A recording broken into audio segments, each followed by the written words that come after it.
Hi folks, good morning. Brian McMurphy here with BigToy Storage and Sales. We posted a video a few days ago about our series of boating here in the Venice area and the different aspects. This one we're going to call Venice Boating 101. We're going to take you on a little ride. This right here behind me is the Venice Train Depot ramps, one of the more popular ramps here in the Venice area. It's right near downtown. We call it that because the historical train depot station from way back when is here as a museum now.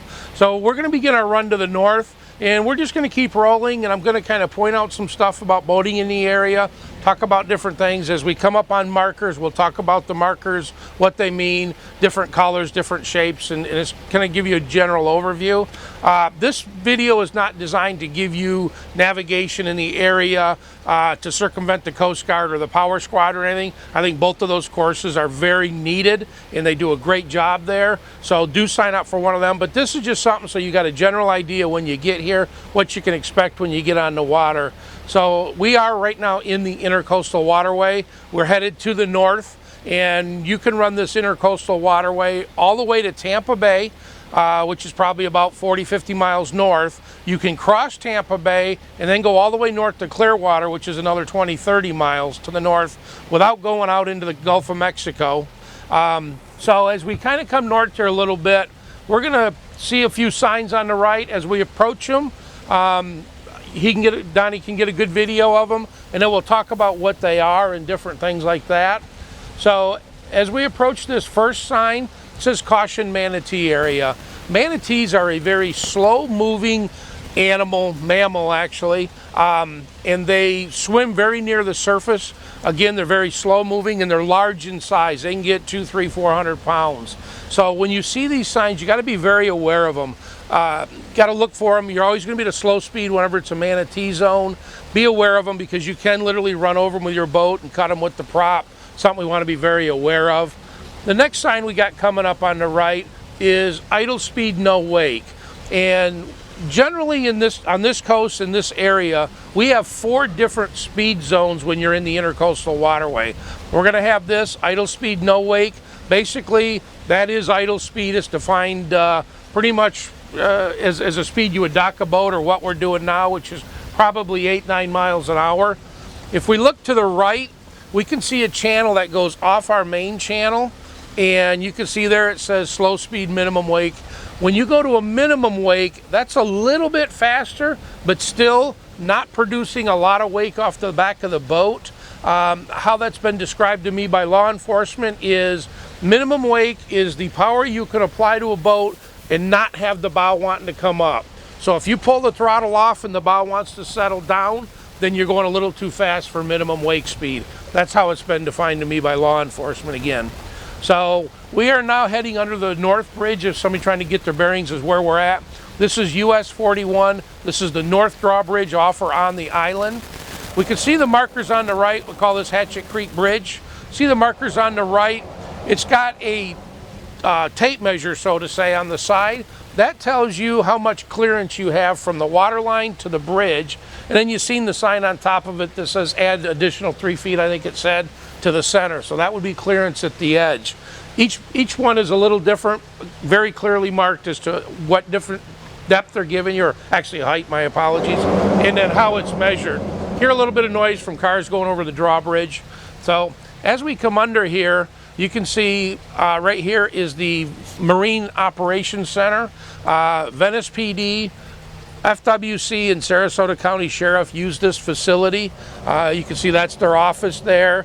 Cup dock and lifts on the right. I see that the 32 Intrepid is normally what sits on the empty lift here, and then the 24 Whaler. Those are the 2 Venice police boats, and then Sarasota County Sheriff has multiple boats. And then you'll also see FWC sitting here from time to time, and they are generally identified as the gray boats. The whole boat gray in color with some writing on the side. So this on the right is marker 4. Well, I'm sorry, it used to be called marker 4. And the reason we called it that is because it literally is at marker 4, which we'll talk about when we get here in a couple minutes. They have fuel here. You have a restaurant that tucks back in there a little bit, accessible by water. You go up around these docks and back down in. plenty of docking, free docking for the restaurant use, good food, bar, everything, real nice place. Also coming up here on the right is a business we do a lot of business with, and that's Venice Boat Rentals. So if you don't have a boat and you're wanting to rent a boat in the area, I highly recommend Steve at Venice Boat Rentals. The reason I recommend Steve at Boat Rentals because he buys a lot of boats from us, puts them in the fleet. So you can see on the right, the light blue Nautic Star is a new 211 hybrid. He just put that in the fleet maybe a month ago. And the dark blue setting in front of it, tied up there, is a couple-year-old 203 SC Nautic Star. So if you want to just take a day and get out and rent one, I highly recommend him. Steven does a great job there, really customer service oriented. As we look north, we're coming up on a marker. This is why we used to call it Marker 4. This is a marker.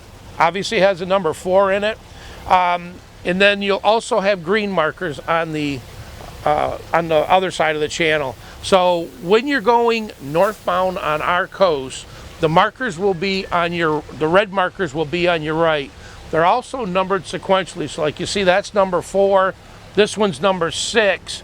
I don't know if we can get a good video of number 5 over here to the left. If not, we'll get a better video of a green one up the channel farther. So as you're going north, you want to keep the red on your right and the green on your left, and that's going to keep you in the channel. You want to stay in the channel because we have a lot of shallow water.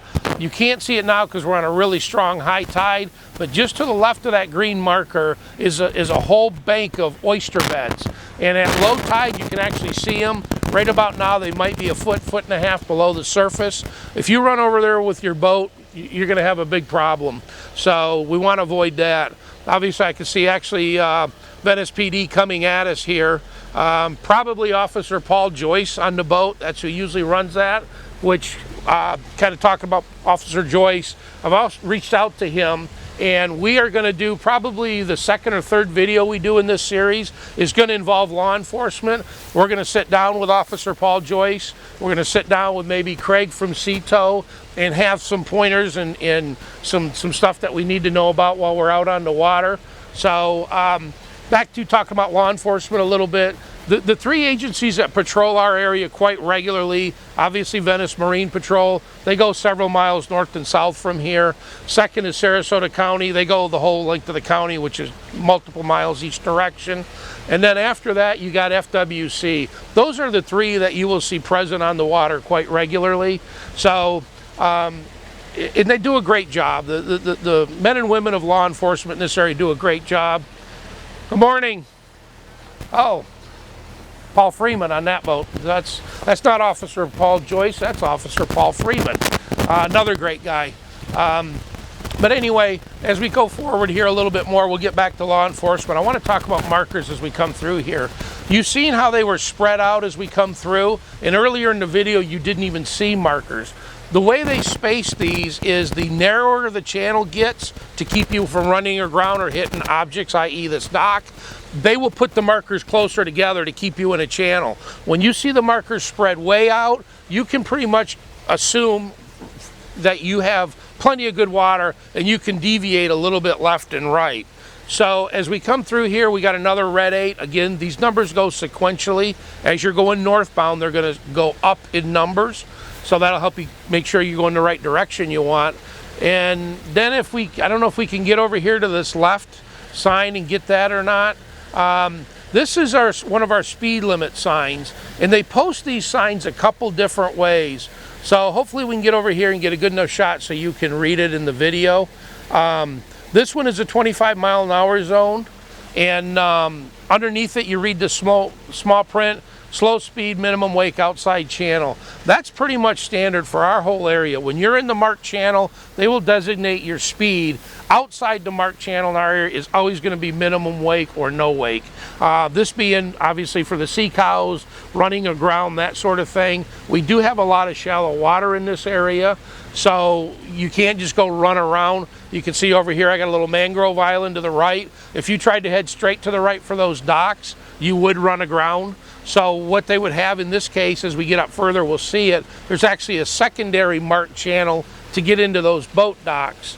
So we got the green number 9 on our left, And we're going to head over there so we can get a good video so you can kind of see what the red and what the green look like. And we're going to talk about those a little bit more. The green will always be a square, and when it's the primary channel, it's full color like this with a number inside it. The reds will always be a triangle. So even if you're far enough away or at night and you can't make out color, make out the shape, and you'll know what side you're supposed to pass it on. So again, northbound, the markers are red on your right. The acronym you can remember is red right returning.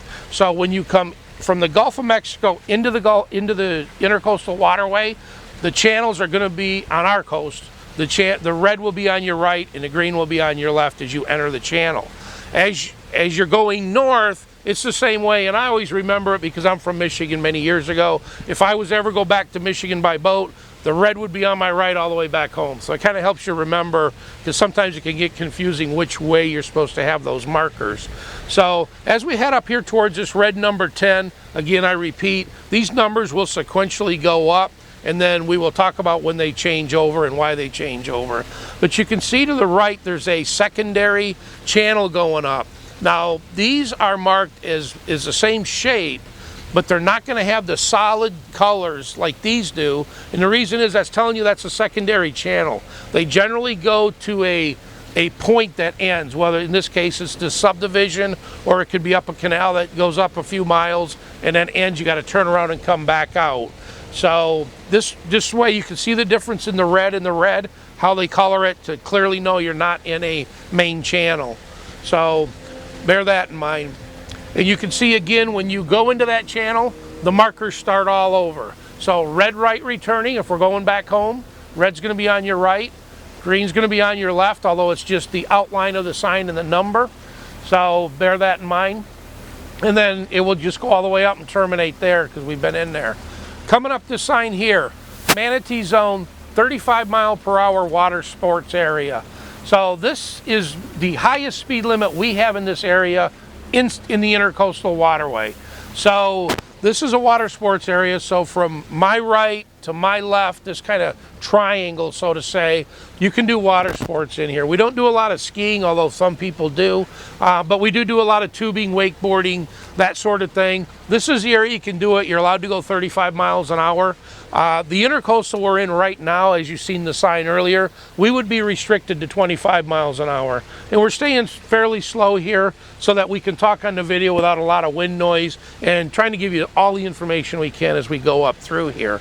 So again, we see how the markers have spread out. We come through a tight channel. They're all bunched up to keep you out of trouble. We come out here and you can see the red's way up there. You can see the green is to the left of the red. You probably can't see it in the video, and it's way, way up there, almost to that building. And so this tells you this is a lot of wide open, safe water depth area, so you don't have to be so tight. If there's a busy day, you can fade out a little bit and get away from boat traffic. But when you see those channel markers start getting close together, stay within them. It's telling you there's hazards outside that channel, outside those markings. So as we go up here a little bit more, we're going to probably speed it up a little bit, you know, get to about 1600 RPMs, try to make a little time. Hopefully the wind noise don't get too bad. So as we go up, we're going to see that. We'll talk a little bit about Venice in general during this. Downtown Venice is about that direction there, maybe a mile by the way the crow flies, or the seagull in our case. So that's right there. Straight ahead of us would be Venice Beach on the other side of the road. So we are coming straight at the boat mooring area for the bigger boats to moor offshore. The cluster of boats you see here straight off our point, that is the Venice Yacht Club. So that's where that's at, just to give you a reference. And then just to the left of the Venice Yacht Club is another boat ramp. I'm sure you probably can't pick it out in the video, but if you look straight over that red or marker, just slightly to the left, you'll see trees. Those trees are right where the boat ramp is. That's called Heigl Park. It's a really nice ramp, very gentle slope grade to it going into the water. The drawback to that ramp is that there's only about 12-15 parking spaces there. So if you get out like we are this morning, it's like 8 o'clock in the morning, we got the whole water to ourselves, you'd get a ramp, a parking spot at that ramp if you try to come there at noon on Saturday, highly unlikely you'd get one unless you just catch someone that happens to be moving out, leaving. So as we come around the bend now, again, we're still in the intercoastal waterway. We'll talk briefly about the marker, the numbers. So as you go northbound and you stay in the main channel, the markers are going to progressively go up in number. When you get to this channel is going to head out into the Gulf of Mexico up here shortly. When it goes to the Gulf of Mexico, those numbers end and you're in the Gulf of Mexico. If you come in and start heading north in the channel that continues up, the markers will restart at 0 and go up, or at 1 and go up again. So as we head north here, we're going to have another secondary channel. This is marked as a more primary because it's taking you to a boat ramp. So again, that don't go anywhere, but that's a navigable channel maintained by Coast Guard is what that's telling you by those markers being the same color. So gorgeous ride this morning, man. I wish you guys were all out here enjoying it with me. So we got a couple signs coming up on the right. This says shoal, and you're going to see these signs here and there. You definitely want to stay in the channel here. If you were to venture over there, that's a shoal, meaning really shallow water. Again, we're on a really strong high tide, so you can't see it. If you come through here on a low tide, you would easily be able to see the oyster beds over there, which we'll talk about them in a second. So the sign coming up on our right is a speed indication sign. We're going to have to slow down a little because this tells you slow speed, minimum wake. So we're going to bring it down to about 1100 RPMs so that the boat will settle down in the water. We'll get to the minimum wake speed. And the reason this one's here is this is where the channel comes in from the Gulf of Mexico. You got a lot of traffic, a lot of people trying to go different directions. See, we got a paddle boarder over here on the right enjoying the morning. So again, our numbers we're going to talk about for a brief second because they're about to go to the left on us and we're going to go right. So you see the red number 16 and the green number 17. If you were to follow these numbers, you'll see in a little bit right around that yellow house, the channel is going to go that way for the Gulf of Mexico. Now we're not going to do that because if we go through there, that's Crow's Nest Restaurant, and they have a fuel dock there. And so when you get to anywhere near a fuel dock, it's going to be no wake. So we keep what we got going on here at minimum wake because we're still in a minimum wake channel. But to the left would be a no wake channel, and we would have to really slow down. Like you can see this boat coming through at pretty much idle speed, which is what is required over there. So we're going straight up through the channel here. We're going to go around the back side of what we call Snake Island here. The reason we're doing that, we can keep a little bit more speed up, keep this video as short as we can, and still give you all the information we want. Talk a little bit about Crow's Nest. They're right here, coming in off the Gulf of Mexico. They'd be right on the south side of the entrance. Really nice restaurant. They have a bar and casual dining downstairs, really good food. And then they have formal dining upstairs. They have dockage for the restaurant. So if you want to come here, you can.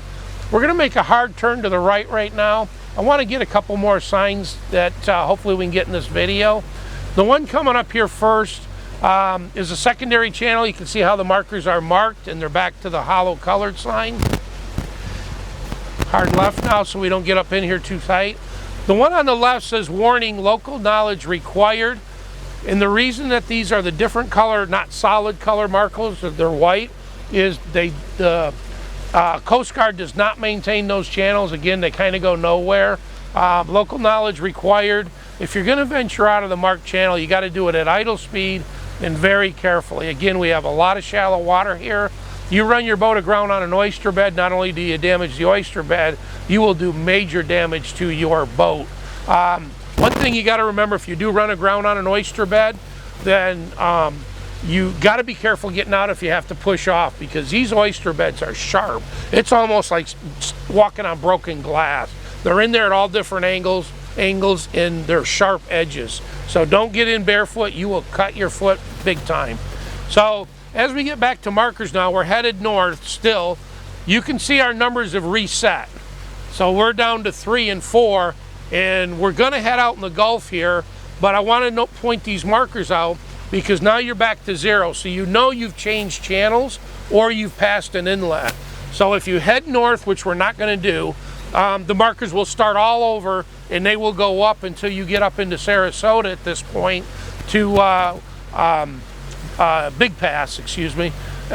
We're turning and we're heading out the Gulf of Mexico. Looks like a reasonably calm day this morning.